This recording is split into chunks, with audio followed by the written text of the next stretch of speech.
সম্মানিত দর্শক এবং শ্রোতাবৃন্দ, আমি ডক্টর একিউ মাহবুবুল্লাহ যশোরী আপনাদের সকলকে জানাই আসসালামু আলাইকুম রহমতুল্লাহ। আজ 2024 সালের মহরম মাস। ছাত্র আন্দোলন ক্রমান্বয়ে ভালো দিকে যাচ্ছে। তারা ছাত্রলীগদের গুন্ডাদেরকে ইউনিভার্সিটির বিভিন্ন গেটে এবং দেয়ালে লিখে দিয়েছে ছাত্রলীগের প্রবেশ নিষেধ,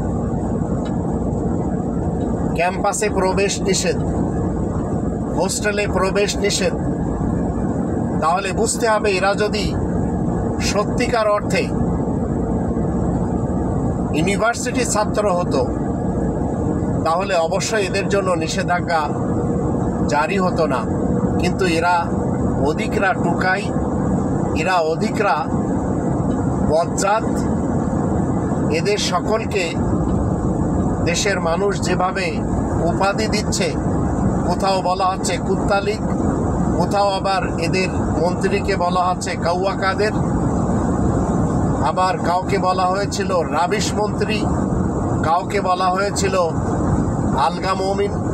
এই টাইপের যারা তকমা পেয়ে গেছে এবং পাচ্ছে, সামনে আরও পাবে, এই ছাত্রলীগ এবং যুবলীগ, এমনকি বিএএল, এই বাংলাদেশ আওয়ামী লীগ, এই দলমুক্ত দেশ গড়তে হবে, নতুনদের আসতে হবে।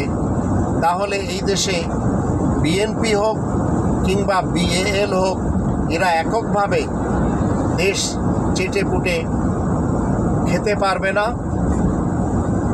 সুশাসনের জন্য দেশকে সুন্দরভাবে পরিকল্পনার সাথে আগে বাড়ানোর জন্য এই স্বৈরাচারদের থেকে মুক্ত করতেই হবে। তাই শিক্ষার্থীদের আন্দোলনে আপনারা সবাই ঝাঁপিয়ে পড়ুন।